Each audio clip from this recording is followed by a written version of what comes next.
check engine light.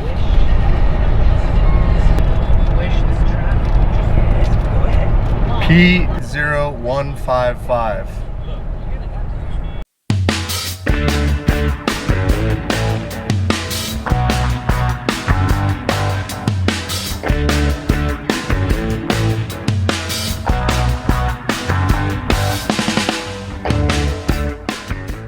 Hey, what's going on YouTube?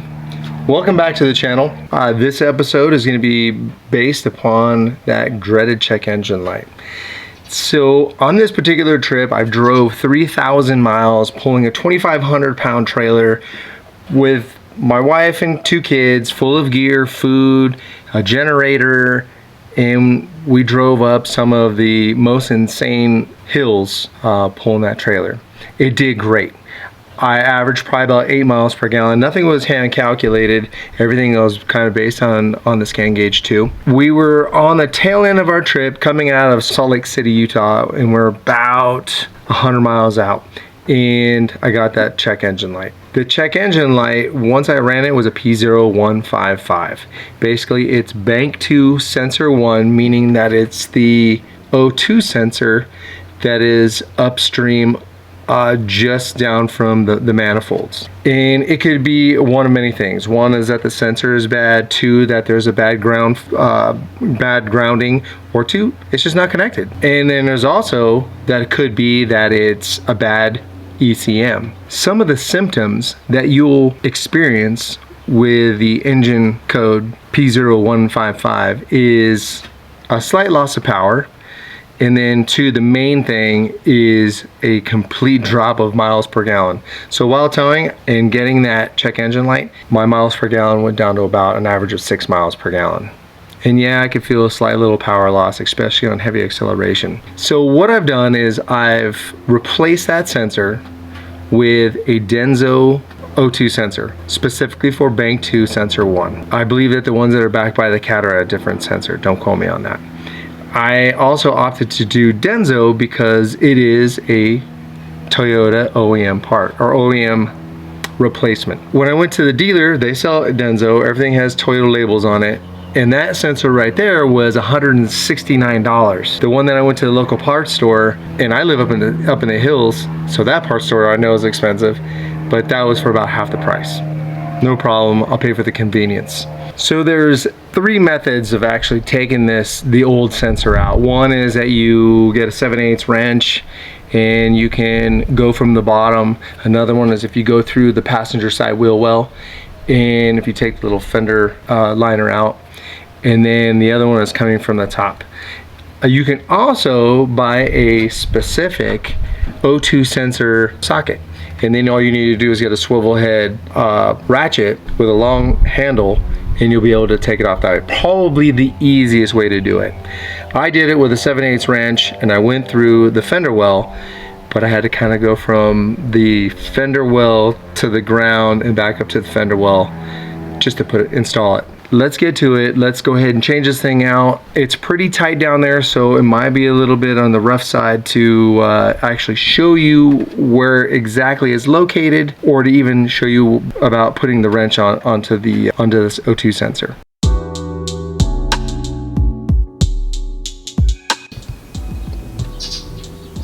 Now you can see that connector right in the center of the screen. That right there is the connector for the O2 sensor.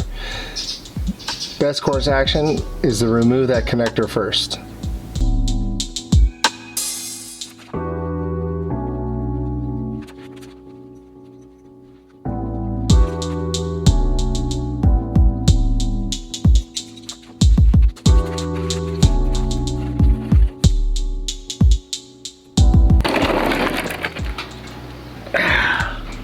Old one's out.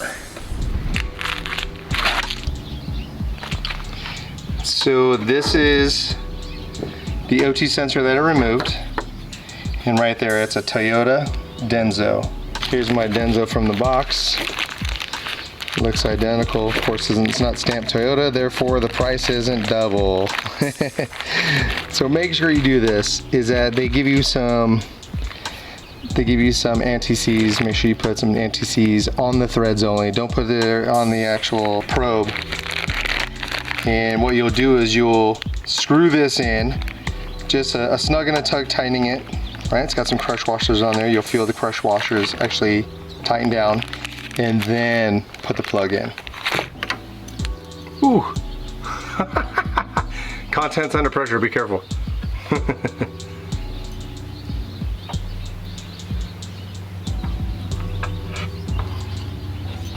So now what we'll do is we'll just do in reverse order. I'm gonna go underneath, I'll screw this into the actual downpipe, and then I'll put the connector in. Sorry I can't get the camera in there. The camera's just too big and there's just not enough room. But once you get in there, you'll see exactly what we're talking about.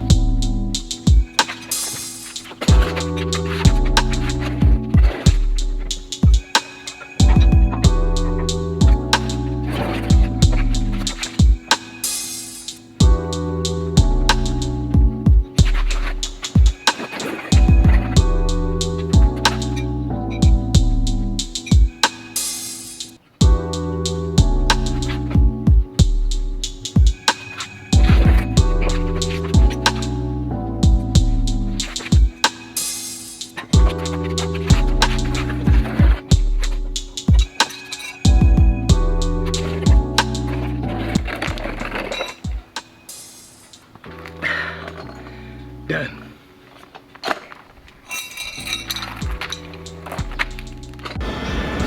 Check engine light.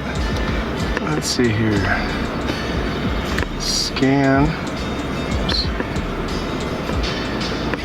Codes. P0155. Let's clear that guy. Yes. Code is cleared. Pretty simple and easy. Alright, let's go back to the gauges. So let's go get a test drive. I'll come back and show you that the codes are clear.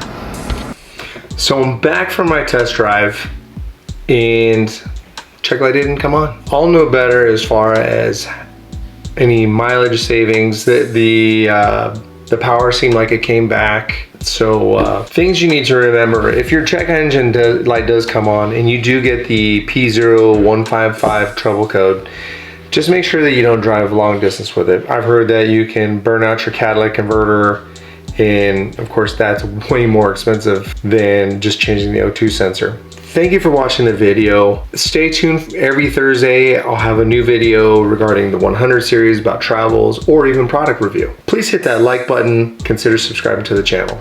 Thanks again. I'll see you soon.